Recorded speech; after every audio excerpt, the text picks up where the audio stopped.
In today's video, we'll discuss the 3 simple rules of wealth that trump all others. The first rule is spend less than you earn.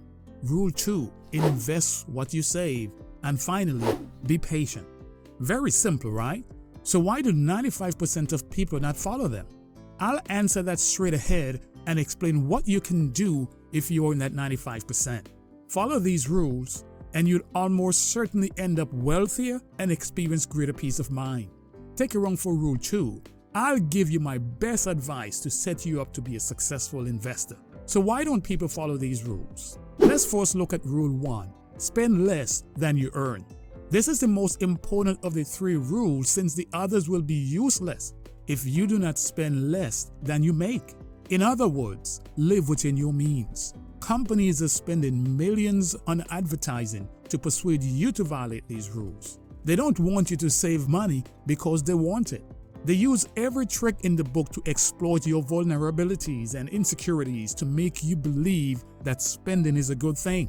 And they are so good at it that 8 of every 10 adults in the US have some type of consumer debt, with the average debt being $38,000, not including mortgages. This means that 80% of people are not adhering to the first rule of wealth.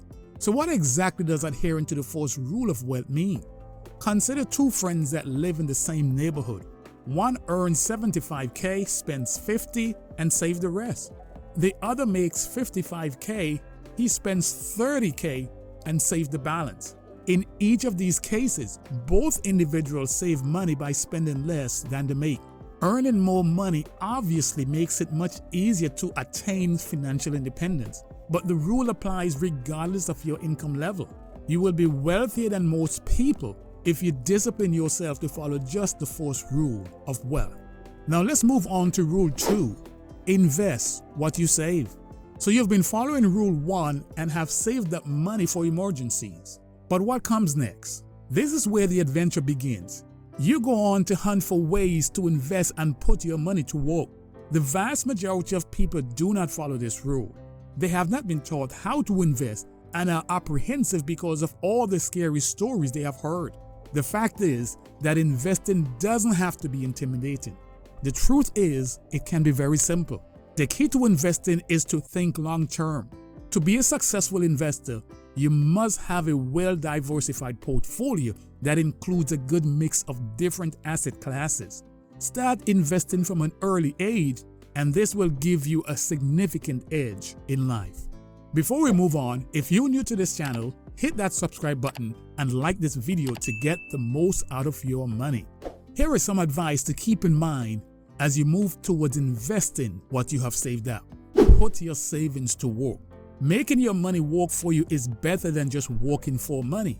Generally speaking, beyond a 6 months emergency fund, you should aim to invest as much as you can in assets that will appreciate in value and businesses that will provide revenue.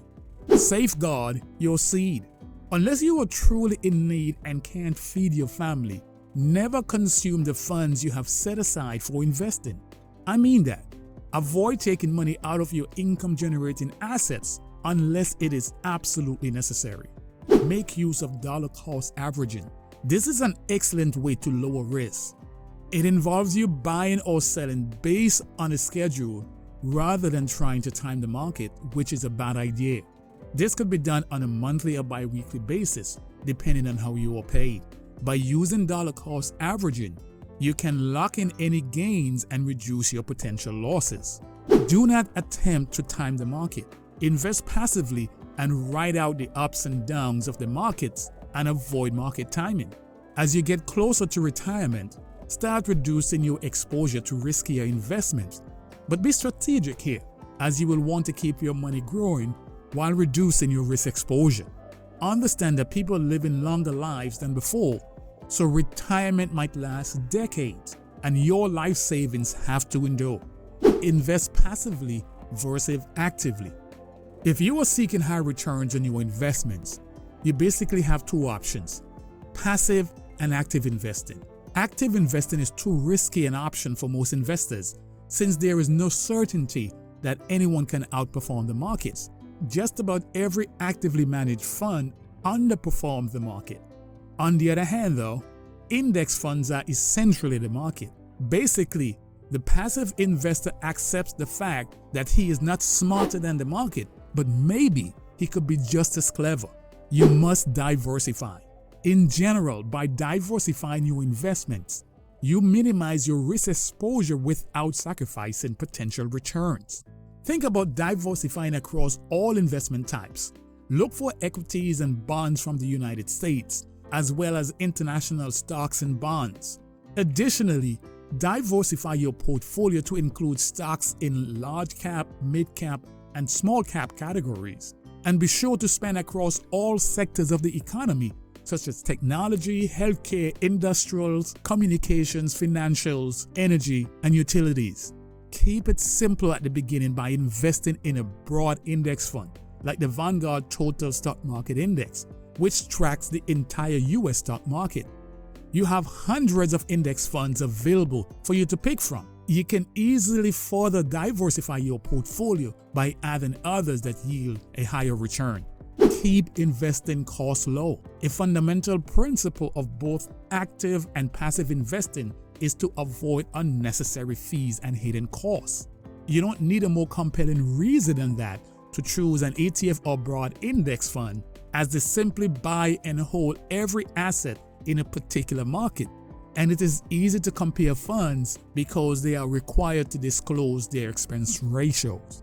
Take a look at Vanguard's Total Stock Market Index. It charges a mere 0.14% annually, and the Vanguard Total Stock Market ETF has an expense ratio of a measly 0.030%. Contrast those with the annual expense ratio of the typical actively managed US mutual fund, which stands at a stunning 1.3%. Check out Morningstar.com. It's an excellent resource if you want to compare options. Here is an example, just so you understand how fund expenses can significantly impact profits. If a fund realizes 5% in annual return, but has expenses totaling 2%, then 40% of the investor's profit is consumed by those fees. Compound that over many years, and the losses will be astronomical. Rule 3. Be patient and enjoy the wait. There is a common belief that good things come to those who wait. If you must have what you want before you have the money for it, you have fallen victim to the debt monster. Rule 3. Be patient says that you will pay a hefty price for instant gratification. If you can set money aside for the things you plan to buy and be patient enough to wait, you will have outwitted the debt monster and will track clear of debt. How much more do you pay when you're impatient?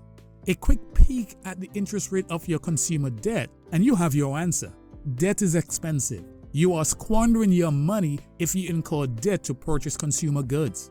Buying things when you actually have the money is a smarter move.